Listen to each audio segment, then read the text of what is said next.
अहो आम्ही शेजारच्या घरात टी व्ही बघायला जायचो तर ते घर मालकानं आम्ही गेलो की टी व्ही बंद करून टाकायची.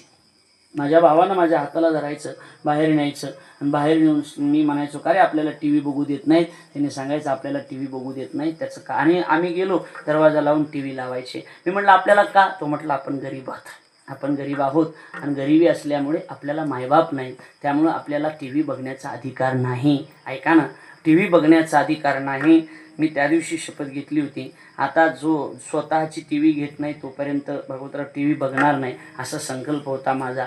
असा संकल्प होता, स्वतःची टी व्ही घेत नाही तोपर्यंत टी व्ही बघणार नाही. बाबा तुम्हाला सांगतो 6 वर्ष लागले मला 3,500 रुपये गोळा करायला. Black and white T V घेतली, ती अँटिना दूरदर्शन चालायचं. पहिला पेढा ज्यानं आम्हाला हाकलून दिलं होतं त्याला नेऊन दिला. माझं बोलणं कळते का तुम्हाला. ज्यानं आम्हाला हाकलून दिलं, खरं हे सगळं घडलेलं, पेढा नेऊन दिला. म्हटलं हा पेढा घ्या.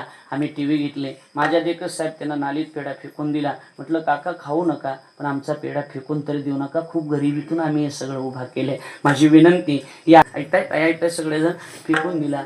मी कीर्तनाला गेलो. त्यानं आमचा अंटिना वायर सगळं तोडून मोडून टाकलं. गरिबानं टी व्ही बघायची नाही, फक्त श्रीमंतानं बघायची.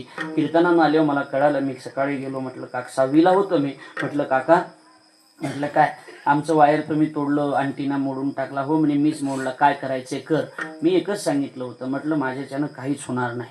मी काय करायचे कर म्हणतात पण माझ्याकडून काहीच होणार नाही, कारण मी गरीब माणूस आहे. आम्ही काय करणार आहेत. म्हणलं तुम्ही श्रीमंत आहेत पण काका एक लक्षात ठेवा, घडलेलं सगळं. म्हटलं काका एक लक्षात ठेवा, ज्यावेळेला तुम्ही आम्हाला घराच्या बाहेर हाकलून दिलं होतं ना, पोरं नीट ऐका सगळ्यांनी हा, ज्यावेळेला घराच्या बाहेर हाकलून दिलं होतं ना त्या दिवशी मी शपथ घेतली होती स्वतःची टी व्ही घेतल्याशिवाय मी टी व्ही बघणार नाही. तोपर्यंत टी व्ही बघितली नाही. काका आता तुम्ही आमचा अंटिना मोडून टाकला, टी व्ही फोडून टाकली, आज मी शपथ घेतो म्हणलं काका जोपर्यंत मी टी व्हीमध्ये जात नाही तोपर्यंत टी व्ही बघणार नाही.